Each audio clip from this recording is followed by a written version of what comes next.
Factory میں کسی کو جی ایم بناتے ہیں تو اس کے کئی پہلو ہوتے ہیں نا، سوچ کے بتاتے ہیں، اس میں دیانتداری ہے، اس میں کمپیٹنسی ہے، اس میں ایجوکیشن ہے، اس میں ایکسپیرینس، تب جا کے کسی کو استاد ایک کلاس کا مانیٹر بناتا ہے تو بھی اس کے کئی پہلو ہفتوں میں چیک کرتا ہے نا کہ یہ بچہ ایسا، تب مانیٹر بناتا ہے۔ آپ بھی کسی کو اپنے بچوں میں سے کسی بچے کو گریڈنگ کرتے ہیں، یہ بچہ اے پہ ہے، بی پہ ہے، سی پہ ہے، تو قرآن مجید میں جو گریڈنگ کی گئی 6600 سے اوپر جو آیات ہیں ان میں سردار آیت کا ٹائٹل آیت الکرسی کو ملا، تو کچھ وجہ تو ہے نا، تو اس کی 2-3 وجوہات میں عرض کرتا ہوں۔ سب سے پہلی وجہ یہ امام قرطبی نے کہا ہے کہ یہ قرآن مجید کی واحد آیت ہے جس میں 18 دفعہ اللہ کا نام آیا۔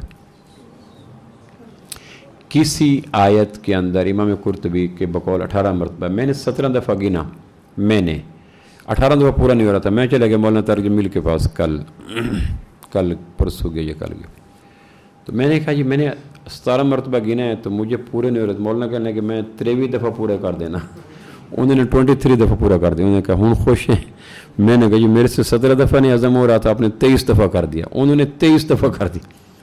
یعنی قرآن کا حسن ہے نا، جتنا سمندر میں غوطہ زن ہوتے جاؤ، قرآن آدمی کو نئے ہیرے جواہرات موتی مل، سمندر کے اندر تو بے شمار خزانے پڑے ہیں۔ کوئی آدمی یہ کہے کہ میں سمندر میں غوطہ زن ہو کر سمندر کے سارے موتی لے کے آ گیا تو یہ تو پاسبل نہیں ہے۔ غوطہ زن جتنا آدمی ہوگا، کوئی کہے کہ میں اتنے موتی لائے، اتنے موتی لائے، اتنے، لیکن کنارے پہ آ کے کوئی یہ کہے کہ میں سمندر کے دامن میں چھپے ہوئے سارے موتی لے کے آ گیا تو یہ تو ممکن نہیں ہے۔ قرآن سمندر ہے جس کا کنارہ کوئی نہیں۔ کوئی یہ کہے کہ میں قرآن کے سمندر میں چھپے ہوئے ہیرے موتی سب کو لے کے کنارے پہ آ گیا تو یہ تو عمریں ختم ہو جائیں گی، ممکن نہیں ہو سکتا۔ تو امام قرطبی کے 18 میرے سے ہضم نہیں ہو رہے تھے، مولانا نے 23 کر دیا، کہنے کہ یہ میں ان کے گھر بیٹھا تھا، انہوں نے کہا لو یہ 23 پورے کر لو، میں نے کہا اچھا یہ 18 تو مجھے پورے کرنے دو۔ یعنی وہ امام قرطبی رحمۃ اللہ علیہ کہتے ہیں کہ یہ واحد آیت ہے جس میں اللہ نے اپنا ذاتی نام، اپنا صفاتی نام، اپنے ضمائر کے ذریعے نام 18 دفعہ لیے۔ مثلا میں کہتا ہوں نا اعظم صاحب آئے تھے، یہ نام ہو گیا، وہ یہ کہہ رہے تھے تو وہ بھی اعظم ہے نا، یہ ہمارے روزمرہ کو اس کو ضمائر کہتے ہیں، وہ کہہ رہے تھے، وہ مجھے یوں کہہ رہے تھے، تو جب یہ میں وہ کہوں گا تو وہ بھی اعظم صاحب ہی میں کہہ رہا ہوں گا۔ ہمارے اردو کی زبان کا محاورہ ہے کہ کبھی نام لے کے پکارتے ہیں، کبھی وہ لے کے پکارتے ہیں، کبھی القاب سے پکار دیتے ہیں۔ ہم میاں صاحب آئے تھے، اعظم صاحب کہہ رہے تھے، وہ انہوں نے یہ کہا، اس نے، یہ سارے اسی اعظم صاحب ہی ڈسکس ہو رہے ہیں۔ اب اس آیت الکرسی میں قرآن مجید کی ساری آیات میں اتنا زیادہ تکرار کے ساتھ اللہ کا نام نہیں ہے، چونکہ اصل تو کائنات میں عظمت آتی ہے اللہ کے نام سے۔ اللہ کا نام ایک آیت کے اندر 18 مرتبہ آ جائے تو واقعتاً عظمت کا تاج اس پہ سر پہ رکھتے ہوئے عقل بھی مان جاتا ہے کہ اسی کے سر پہ عظمت کا تاج رکھنا چاہیے، جس کے اندر ہم اللہ کے شکر ہے سال سے آیت الکرسی پڑھ لیں، لیکن ہمارے یہاں استحضار نہیں ہے، رٹے ہوئے طوطے کی طرح پڑھ دیتے ہیں، ثمرات سے، فوائد سے، برکات سے خالی نہیں ہے۔ لیکن ایک ہوتا ہے ثواب، ایک ہوتا ہے انقلاب۔ ثواب بغیر سمجھے بھی مل جاتا ہے، انقلاب سمجھے بغیر نہیں ملتا۔ جب آدمی سمجھ کے پڑھتا ہے تو ثواب پلس انقلاب آتا ہے، اور جب بغیر سمجھے پڑھتا ہے تو ثواب کی کرنسی ملتی ہے، سکیل کا دائیں سا ترازو سے نیکیوں سے بھر جاتا ہے، نام اعمال میں نیکیاں بھی شامل ہو جاتی ہیں، جو اللہ نے وعدے کیے ہیں اس صورت کے پڑھنے پر وہ بھی مل جاتے ہیں۔ لیکن رہا طبیعت میں انقلاب کا آنا، تبدیلی کا آنا، پاکیزگی کا آنا، رویوں کا بدلنا، جذبوں کا بدلنا، سوچوں کا بدلنا، تو یہ تب ممکن ہے کہ اس بات کو سمجھ کے پڑھا جائے، بغیر سمجھے پڑھے ثواب آتا، انقلاب نہیں آتا۔ اس لیے ہمارے عجم میں اللہ کا شکر ہے ثواب کا شوق ہے، انقلاب کوئی نہیں۔ انقلاب کب آئے گا؟ جب سمجھ کے پڑھیں گے، تو سمجھ کے پڑھنے میں تھوڑی سی دشواری ہوتی ہے۔ اب میں وہ گن رہا ہوں آپ کو کہ آپ خود دیکھیے گا کہ کس طرح ایک آیت کے اندر اللہ کا نام 17 دفعہ روشنیاں دے رہا ہے، نگہتیں دے رہا ہے، رنگت دے رہا ہے، خوشبو دے رہا ہے، تنویریں دے رہا ہے، اور کس طرح اس آیت کے بطن کو اور اس آیت کے دائیں بائیں کو مضبوط سے مضبوط تر کرتا چلا جا رہا۔ اللہ ہو یہاں سے ہوتا ہے، اللہ ہو، لا الہ الا ہو، مگر وہ آئے تھے، وہ جو میں نے کہا تھا نا ہمارے اردو میں ہوتا ہے، وہ آئے تھے، انہوں نے کہا تھا، وہ یہ کہہ رہے تھے، تو یہ اللہ ہو، کوئی الہ نہیں ہے مگر وہ، تو وہ کون ہے؟ تو وہ بھی اللہ ہو گیا۔ تو لا الہ الا ہو الحی القیوم لا تاخذہ، اس کو نیند نہیں آتی، اس میں کون آ گیا؟ سنۃ ولا نوم، لہو اسی کے لیے ہے، ما فی السماوات و ما فی الارض، من ذا الذی یشفع عندہ، کون ہے جو اس کے علاوہ شفاعت عندہ، اس کو الا باذن ہی، اس کا حکم، یعلم جانتا ہے وہ، ما بین ایدیہم وما خلفہم ولا یحیطون بشیء من علمہ، اس کا علم، بشیء من علم الا بما شاء، مگر وہ، وسع کرسیہ السماوات والارض ولا یعودہ، اس کو تھکا حفظہما وہو، پھر وہ العلی العظیم۔ میں نے 17 گنے، مولا نے 23 گنے، مجھے وہ 23 قابو نہیں ہے، میں نے کہا اپنے 17 سنبھال لوں، 23 کے چکر میں 17 نہ چلے جائے۔ میں نے ثواب کی نیت سے سن لیا، میں نے یاد کرنے کی کوشش نہ کی، کیونکہ وہ اس میں اور گہرائی تھی۔ اللہ کا شکر آپ کو بھی سمجھ نہیں آنے تھے، اس لیے میں نے بھی اس کو یاد کرنے کی کوشش نہیں کی۔ آپ کو یہی سمجھ آ جائے تو بڑی بات ہے کہ اللہ لا الہ الا ہو الحی القیوم لا تاخذہ سنۃ ولا نوم لہ ما فی السماوات وما فی الارض من ذا الذی یشفع عندہ الا باذنہ یعلم ما بین ایدیہم وما خلفہم ولا یحیطون بشیء من علمہ الا بما شاء وسع کرسیہ السماوات والارض ولا یعودہ حفظہما وہو العلی العظیم۔ 17 دفعہ ہو گئے۔ تو قرآن مجید کی کسی آیت میں اللہ کا نام 17 دفعہ نہیں ہے۔ اللہ کا نام ایک دفعہ آ جائے تو کائنات میں طاقت بھر جاتی ہے، جس آیت میں 17 دفعہ آئے گا وہ آپ اندازہ کر سکتے ہیں کچھ، یعنی ہمارے لیے ممکن نہیں ہے کہ اللہ کا نام 17 دفعہ ایک آیت میں آ جائے، تو دنیا کی کوئی زبان ایسی نہیں ہے جو اس آیت کی عظمت، طاقت، افادیت، قدرت، ہیبت کو بیان کر سکے۔ لیکن ہم ایک سانس پہ پڑ جاتے ہیں۔ ہمارے ہاں وہ نہیں ہوتا کہ جہاں ضمائر آ رہے ہیں، جہاں صفاتی نام آ رہے ہیں، جہاں ذاتی نام آ رہے ہیں، وہاں رک کے ٹھہریں تو پوری کائنات قائم ہے ایک اللہ کے نام سے۔ جب ایک دفعہ اللہ کا نام لو تو پوری کائنات قائم ہے۔ تو جس آیت کے اندر 17 دفعہ اللہ کے نام آ گیا، آپ سوچ سکتے ہیں اس کی طاقت کا کیا عالم ہوگا۔ پہلی بات یہ ہے۔ دوسری بات یہ ہے کہ آدم علیہ السلام سے لے کر آمنہ کے لال صلی اللہ علیہ وسلم کی ذات اقدس تک تمام نبی جب نبوت کا اعلان کرتے ہیں، ایک تو ہے کہ نبی نبوت سے پہلے 40 سال پہلے آپ نبی تھے لیکن اعلان نبوت نہیں کیا، جب نبی اعلان نبوت کرتا ہے تو اعلان نبوت کے بعد جو پہلا بول بولتا ہے آدم علیہ السلام سے لے کر اللہ کے محبوب صلی اللہ علیہ وسلم تک، ہر نبی کا اعلان نبوت کے بعد پہلا بول ایک ہی ہوتا، اس میں زیر زبر کا فرق بھی نہیں ہوتا۔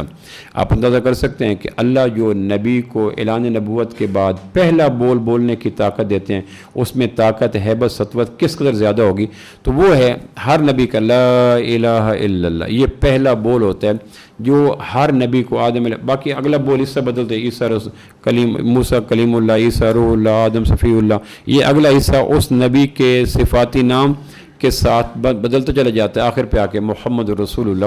لیکن پہلا جو جملہ ہے وہ دنیا کے تمام نبیوں کا، 2 لاکھ انبیاء کا ذکر آتا ہے مسند احمد میں، 2 لاکھ کے لگ بھگ، 1,24,000، 1,40,000، 2 لاکھ ہے، 25 انبیاء کے لگ بھگ قرآن مجید میں ذکر آتا ہے۔ نبیوں کا نام جو قرآن مجید میں ہے وہ 25 کے لگ بھگ ہے۔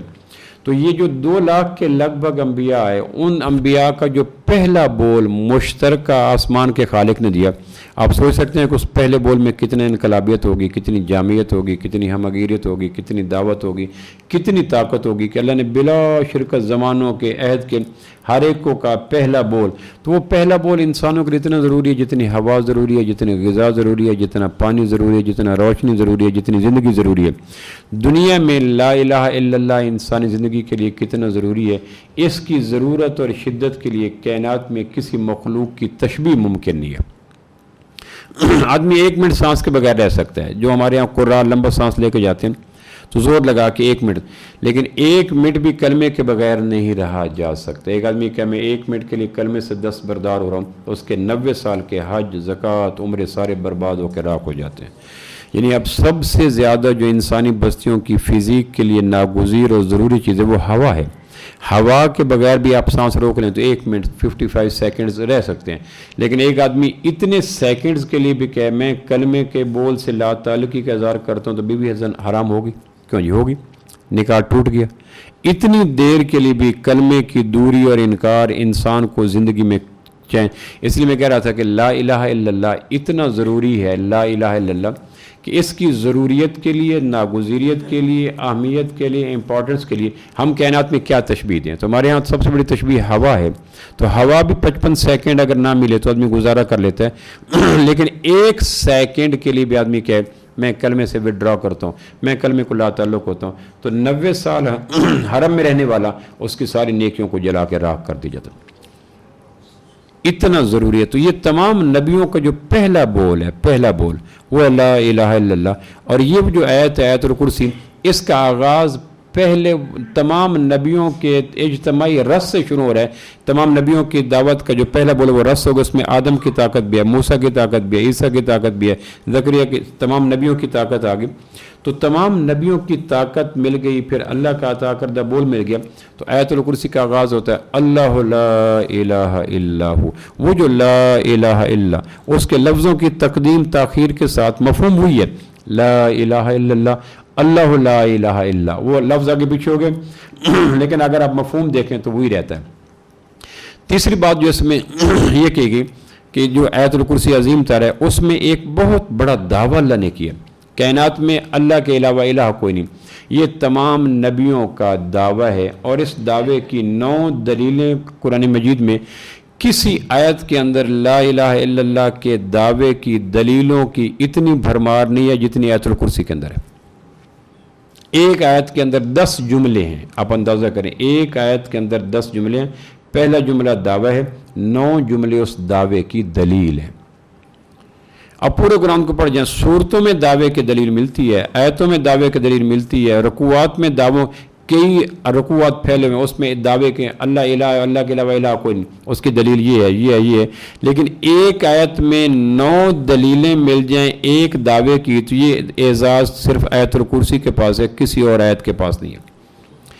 پھر آپ اندازہ کریں وہ جو 9 جملے ہیں نا، اللہ لا الہ الا ہو الحی القیوم لا تاخذہ سنۃ ولا نوم لہ ما فی السماوات وما فی الارض من ذا الذی یشفع عندہ الا باذنہ یعلم ما بین ایدیہم وما خلفہم ولا یحیطون بشیء من علمہ الا بما شاء وسع کرسیہ السماوات والارض ولا یعودہ حفظہما وہو العلی العظیم. یہ 10 جملے ہیں ایک آیت کے اندر، اور اس کا پہلا جملہ دعویٰ ہے اللہ لا الہ الا ہو. لوگو اللہ کے علاوہ کائنات میں الہ کوئی نہیں.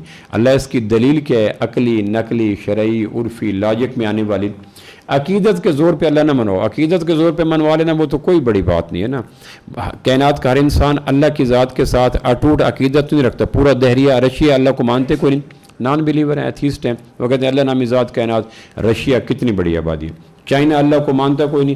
دنیا کا 5واں حصے کی آبادی چائنا کے اندر پڑی. ایک ملک اگر 7 ارب آبادی تصور کی جائے تو ایک ملک 5واں حصہ کی آبادی وہ لے کے پڑا ہے. وہ اللہ کو مانتے کوئی نہیں، اللہ ہے ہی نہیں. لہٰذا ہم کہتے ہیں اللہ تو الہ ہے، تیرے علاوہ الہ کوئی نہیں، الہ کوئی نہیں. تو اس کی دلیل وہ دینا جو عقیدت کے زور پہ نہ مانی جائے کہ ہم تو ماننے والے ہیں، ہم نے تو ہر حال میں ماننا ہی ماننا.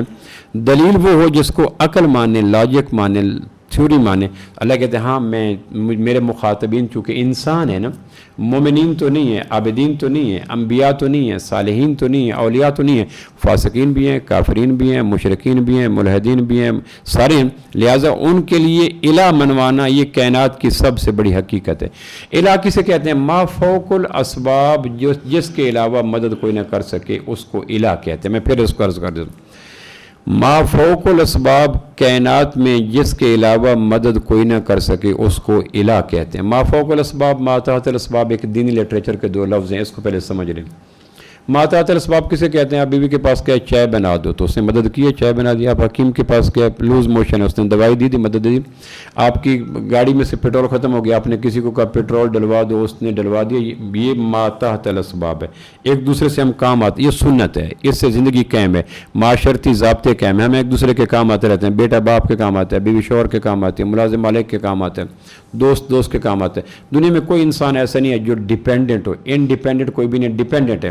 ایک دوسرے کے ساتھ ہمیں یار میری کٹنگ کر دینا، سوٹ سٹچ کر دینا، گاڑی واش کر دینا، روٹی پکا دینا، کھانا دینا، پانی دینا. تو سب سے زیادہ انحصار کرنے والی مخلوق انسان ہے. پرندے اتنے نہیں ہیں، کیڑے اتنے نہیں ہیں، جنگل کے جانور اتنے نہیں ہیں، ہم قدم قدم پہ. لہٰذا ما تحت، اس بات کو غور سن لیجئے کہ یہ بڑی بنیادی بات عرض کرنے لگوں. ما تحت الاسباب مدد کرنا یہ سنت ہے، یہ اللہ کی منشا ہے. ایک دوسرے کے کام اور ضروریات زندگی پڑتی رہتی ہے. دنیا کا کوئی انسان ایسا نہیں جو کہ مجھے کبھی کسی سے ضرورت نہیں پڑی. ہر آدمی کو ضرورت ہے. جتنا VIP ہوگا اتنا وہ ڈیپینڈنٹ ہوگا. میں تو اپنی گاڑی خود چلا لیتا ہوں لیکن ارب پتی تو نہیں چلا سکتا. میں تو رات باہر چلا جاتا ہوں لیکن خراب پتی تو نہیں جا سکتا. میں تو جہاں چاہوں واک پہ چلا جاتا ہوں لیکن فوج کا پریزیڈنٹ تو نہیں جا سکتا, وزیر اعظم تو نہیں جا سکتا. تو جتنا آدمی VIP ہوتا چلا جاتا ہے اتنا آدمی ڈیپینڈنٹ ہوتا چلا جاتا ہے. اس کا دوسروں پہ انحصار بڑھتا چلا جاتا ہے. قدم قدم پہ روٹی دیکھو, سالن دیکھو, چیک کرو, ڈاکٹر لو, آگے رپورٹ دو, جہاں میں نے جانا ہے وہاں کا. تو یہ اس لیے ما تحت الاسباب ایک دوسرے کی مدد کرنا یہ سنت ہے. دوسرا ہے ما فوق الاسباب مدد کرنا, کہ آپ ایک ایسے آدمی کو پکار رہے ہیں, ایسی شخصیت کو پکار رہے ہیں جس کے ساتھ آپ کا ریلیشن کوئی نہیں, تعلق کوئی نہیں, اپروچ ہی کوئی نہیں, کانٹیکٹ ہی کوئی نہیں. آپ گاڑی پہ جا رہے ہیں, راستے میں آپ کی گاڑی پنکچر ہو گئی, آپ نے کسی دکان والے کو کہا جو پنکچر لگاتا ہے پنکچر لگا دو. یہ ما تحت الاسباب ہے, یہ سنت ہے, ضروری ہے, ناگزیر ہے.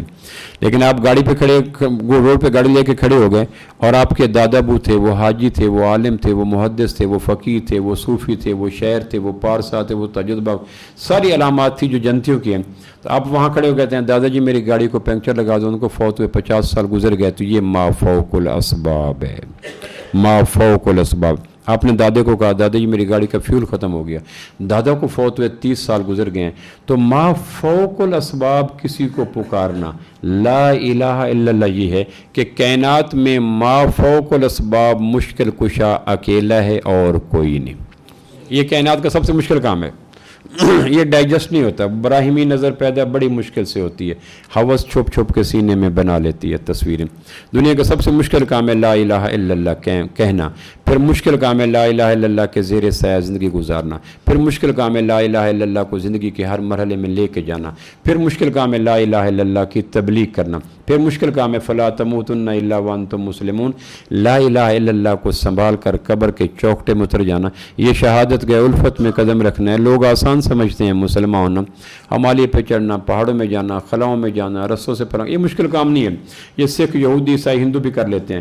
اللہ کی ذات کی قسم لا الہ الا اللہ کا دل و جان سے اقرار کرنا یہ دنیا کا ٹفسٹ کام ہے. اگر اس دلیل کے اگر یہ آسان کام ہوتا تو اللہ آسان کام کا ٹاسک نبیوں کو نہیں دیتا, نبیوں کو مشکل کام دیا کرتا. اقبال کہتا ہے کہ جب میں کہتا ہوں لا الہ الا اللہ تو میرے وجود کا آنگ آنگ لرز جاتا ہے, چونکہ مجھے پتہ ہے لا الہ الا اللہ میرے پلے کوئی چھوڑتا نہیں ہے. تو اب نبیوں کو دیوانہ لوگ کیوں کہتے تھے؟ مجنون, ساحر, دیوانہ. نبیوں کی عادات, نبیوں کی صورت, نبیوں کے خصائل, نبیوں کے فضائل ان کے سامنے ہوتے تھے. پھر کہ یہ دیوانہ ہے, مجنون ہے, ساحر ہے, قضا, یہ کیوں کہتے تھے؟ اس کی بنیاد یہ تھی کہ اس دور کے لوگ ما تحت الاسباب ما فوق الاسباب دونوں میں غیروں کو پکار لیتے تھے. نبی آ کے کہتے تھے ما فوق الاسباب پکارے جانے کے قابل اکیلا اللہ ہے اور کوئی نہیں. تو نبیوں کا کلمہ قوموں کے کلمے سے جب 180 درجے کے اینگل پہ متضاد سمت پہ چلا جاتا, ان کا قوم ابتدا, ان کا کلمہ ابتدائے مشرق میں ہوتا, نبیوں کا کلمہ انتہائی مغرب پہ ہوتا, ان کا کلمہ شمال پہ ہوتا, نبیوں کا کلمہ جنوب پہ ہوتا. تو وہ کہتے ہیں یہ کیسے کام ہے؟ تم آ کے کہتے ہو کہ کچھ ہوتا ہے. یہ جو 360 رکھے ہوئے ہیں ان میں لات, منات, حبل, ود, سوا, یعوس, یعوق, نصر, نیلا, وصاف, یہ ہمارا کام نہیں کرتے. جنگل میں کون فتح دیتا ہے؟ دریاؤں میں کنارے پہ کون لگاتا ہے؟ بیماریوں کو کون دور کرتا ہے؟ گمشدہ کون واپس لاتا ہے؟ تو کئی کون لاتے ہیں کہ یہ جو 200 سال پہلے مرا, 300 سال پہلے مرا. نبی آ کے کہتے تھے لا الہ الا اللہ. لوگوں یقین جانو, اس فکر کو یاد کرنا, لوگوں یقین جانو ما فوق الاسباب اللہ کے علاوہ کائنات میں مشکل کشا کوئی نہیں. ابو ذر کو فرمایا تمہیں کوئی سولی لٹکا دے, تمہیں کوئی آگ میں ڈال دے, تمہارے کو ٹکڑے کر دے, ابو ذر یہ سارے کام برداشت کر لینا. ما فوق الاسباب اللہ کے علاوہ کائنات میں کسی کو مشکل کشا ایک پلک جھپکنے کے برابر بھی تسلیم نہ کرنا, جل کے راکھ ہو جائے گا. مسلمان کی طاقت ہے یہ لا الہ الا اللہ. تو یہ آیت الکرسی میں ایک دعویٰ ہے لا اللہ لا الہ الا ہو. لوگوں ما فوق الاسباب ما تحت الاسباب, میں نے پھر عرض کر دیتا ہوں. ایک آدمی, اچھا پھر غلطی کیا ہوتی ہے؟ شیطان آ کے خیال انجیکٹ کرتا ہے, ایک سوچ کی ویو پیدا کرتا ہے, اور وہ سوچ اتنی خوفناک, ہولناک اور وار اتنا ہم رنگ زمیں ہوتا ہے کہ بڑے بڑے جب و دستار کے لوگ گر جاتے ہیں. وہ وار کیا کرتا ہے؟ وار یہ کرتا ہے کہ مثال لاتا ہے ما تحت الاسباب کی, ثابت کرتا ہے ما فوق الاسباب کو. تم سکھ حکیم کے پاس گئے تھے ننکانہ صاحب, کہاں کہ اس کو کہا تھا مجھے کینسر ہے, کہاں کہ اس نے دوائی دی تھی, کہاں کہ سکھ حکیم سے بیماری میں دوائی لینا شرک نہیں ہے, اور میرے پردادا اتنے لوگ نیک آدمی تھے، ان سے مانگنا شرک ہے۔ اب دلیل ڈھونڈی ہے ما تحت الاسباب کی اور فٹ کیا ہے ما فوق الاسباب پر۔ یہ وہ نازک اور لطیف سا نقطہ ہے۔ کبھی آپ دیکھتے ہیں یہاں شورکوٹ کینٹ سے ہے نا، تو آگے ایک جگہ جا کے کانٹا مڑتا ہے ٹرین کا، ایک چلی جاتی ہے پنڈی، ایک چلی جاتی ہے سرگودا۔ کانٹا جب شروع میں الگ ہوتا ہے تو انچوں کا فاصلہ ہوتا ہے، کانٹا جب جدا ہوتا ہے ایک ٹریک ادھر تو شروع میں اتنا نہیں ہوتا، شروع میں ایسے جب دو کانٹا بدلتا ہے ٹرین کا تو شروع میں ایسے ایسے پھر بڑھتے بڑھتے ایک ٹرین کی ڈیزینیشن اور منزل جا کے پنڈی ہوتی ہے اور دوسری کھڑی ہوتی ہے سرگودا جا کر۔ یہ وجہ کہ کانٹا بدل گیا تھا۔ جب انسانی زندگی کے شعور میں سوچوں کی ٹرین کا کانٹا بدل جاتا ہے کہ مثالیں لاتا ہے ما تحت الاسباب کی اور ثابت کرتا ہے ما فوق الاسباب کا، تو ایک کی منزل جنت الفردوس ہوتی ہے، دوسرے کی منزل جہنم جا کے بن چکی ہوتی ہے۔ آدمی کو پتہ نہیں چلتا، براہیمی نظر پیدا بڑی مشکل سے ہوتی ہے، ہوس چھپ چھپ کے سینے میں بنا لیتی ہے تصویریں۔ اقبال کہتا ہے ابراہیم جیسی نظر کہاں سے لائیں، جو کائنات کی چیزوں میں چھپ کے کہتے ہیں نہیں کرنے والا اللہ ہے اور کوئی نہیں۔ تو یہ بنیادی چیز ہے، اللہ لا الہ الا ہو، اللہ لا الہ الا ہو۔ لوگوں اللہ کے علاوہ الہ کوئی نہیں جس کو ما فوق الاسباب پکارا جا سکے۔ ما تحت الاسباب پکارو، ما فوق الاسباب اکیلے اللہ کو۔ تو میں نے کہا نا، شیطان جو آ کے خیالات کو گدلا پن کرتا ہے، اس کی بنیاد یہ ہوتی ہے کہ وہ مثال لاتا ہے ما تحت الاسباب کی، پاس میں گئے مثال لاتا ہے۔ تم بیوی سے نہیں مانگتے، بچے سے نہیں مانگتے، بھائی سے نہیں مانگتے، چچا سے نہیں مانگتے، ڈاکٹر سے نہیں مانگتے، کہ اگر ان سے مانگنا شرک نہیں ہے تو میرے جو باپ تھے، دادا تھے، فوت ہوئے، تو اب یہ کتنی ہم رنگ زمیں جال ہے، کتنا حسین جال ہے، کتنا خوبصورت پرکش ہے۔ لیکن کون سمجھائے کہ ظالم ما تحت الاسباب مانگنا سنت ہے، ما فوق الاسباب مانگنا شرک عین ہے۔ اب اللہ دعویٰ کرتا ہے آیت الکرسی میں، اللہ لا الہ الا ہو، اللہ کے علاوہ ما فوق الاسباب پکارے جانے کے قابل۔ گویا پورے قرآن کا خلاصہ پہلی آیت آگے نا، تمام انبیاء کی دعوت کا نچوڑ آگے۔ آدم تا موسیٰ، موسیٰ تا عیسیٰ، عیسیٰ تا آمنہ کے لال صلی اللہ علیہ وسلم۔ تمام نبیوں کی عمر بھر کی دعوت کو اگر ایک لائن یا ایک سطر میں بیان کیا جائے تو وہ ہے لا الہ الا اللہ۔ نبیوں کی زندگی کے ماہ و سال، شب و روز، دعوت و تنزیل اسی ایک آیت کے، اسی ایک جملے کی گرد طواف کرتی ہے۔ پورے نبی اسی بات کو سمجھاتے رہتے ہیں، یہ نغمہ فصل گل و لالا کا نہیں پابند، بہار ہو کہ خزاں لا الہ الا اللہ، خودی ہے تیغ فساں لا الہ الا اللہ۔ یہ اقبال جو کہتا ہے نا لا الہ، یہ نغمہ فصل گل، یہ دور اپنے براہیم کی تلاش میں، صنم کدا ہے جہاں لا الہ الا اللہ۔ اقبال کہتا ہے کہ اس دور میں ابراہیم، یہ دور ابراہیم کو تلاش کر رہا ہے جو یہ چوٹی پاک کھڑو کے کہے لا الہ الا اللہ، ورنہ صنم کدا ہے جہاں لا الہ الا اللہ۔ اچھا یا اللہ ما تحت ما فوق الاسباب تیرے علاوہ مشکل کشا پکارے جانے کے قابل کوئی نہیں کہ یا اللہ اس کی دلیل کیا ہے؟ اللہ کہتا ہے الحی القیوم، وہ جو دعوت نا لا اللہ لا الہ الا ہو، اس کی پہلی دلیل ہے الحی القیوم، پکارے جانے کے قابل وہ ہے جو اس کی زندگی کو موت کبھی نہ ہو اور جس کے شباب کو زوال کبھی نہ ہو۔ کائنات میں کوئی بتاؤ جو موت کی پائپ لائن سے گزرا ہوا نہ ہو، ایک بھی انسان بتا کے دکھا دو موت۔ اس لیے ایک حدیث پہ آتا ہے موت دلیل توحید ہے، توحید کی کئی دلیلیں ہیں نا، سورہ دلیل ہے، چاند دلیل ہے، فلاں فلاں، اللہ حدیث میں آتا ہے موت ایک دلیل توحید ہے۔ کس بات کی؟ کہ جب ایک آدمی مر جاتا ہے تو اللہ کہتے ہیں اگر دنیا میں کوئی انسان مرنا نہیں چاہتا، خیبر کے جنگ کے اندر مرحب کی بھابی زینب نے آپ کو زہر دیا بکری کی ران میں ملا کے، آپ علیہ السلام کے سامنے رکھے گئے، جی میں مسلمان ہو گئی، زینب تھی اس کا نام، مرحب کی بھابی تھی، میں مسلمان ہو گئی ہوں، میں آپ کو کھانا کھلانا چاہتا ہوں۔ بکری کی ران آپ کو پسند تھی، جو بکری کی دستی آپ نے اس میں کھایا تو پہلا لقمہ ڈالا تو اندر سے آواز انہ مسموم کہ میرے اندر زہر ہے، زہر، تو آپ نے اگل دیا۔ لیکن اس ایک لقمے کو ایک دفعہ گرائنڈ کرنے کے بعد اس کا لعاب اتنا چلا گیا کہ خیبر ہوا 7 ہجری کو اور وصال مبارک ہوا 11 ہجری کو، تو 4 سال کے بعد آپ کہہ رہے تھے اس ظالم کی ران میں ڈالی ہوئی زہر اتنی خوفناک تھی کہ 4 سال کے بعد بھی محمد کی رگوں میں اس کا زہر کا اثر باقی ہے۔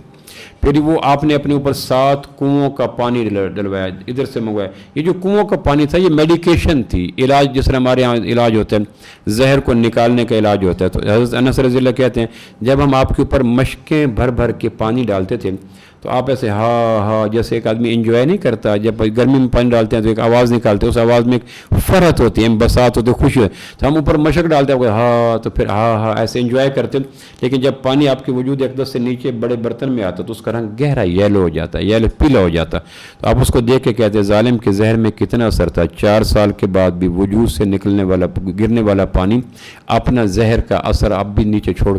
اب آپ علیہ السلام علاج کیوں فرما رہے تھے؟